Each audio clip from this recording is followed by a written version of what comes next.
सकाळु सकाळु कौन मोर भिडियोटी स्टार्ट है पखाड़ भातर। आज मो कौन सकाळु सकाळु मो माँ एत सारा खाद्य प्रस्तुत कर देछि। चलते शेष पर्यंत भिडियो देखते जानीपारे। मु साई वेलकम करुछि मोर मिनी ब्लॉग को। मु सकाळु सकाळु उठिबा बेलकु मो माँ मो पई एते सारा खाद्य प्रस्तुत कर देइछन्ती। आपण माने तो देखि पारुछन्ती। मु शाग सहित एठी भात, एठी कदली आलू भजा, पुटल आलू भर्ता, पुटल कुड़ा, एठी हमर बाड़ी आंब खाई दे पेटे आमे बाहरी जाइतिलु सावित्री सज किणवा पई।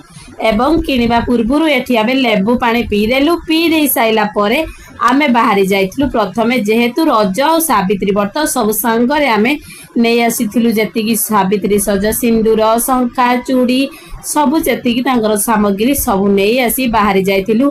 साड़ी दुकान जेहेतु रज सावित्री सांगर अल्प दिन रहिबो सेथिबाई समस्त ड्रेस साड़ी आमे ऑलरेडी नै आसीछि।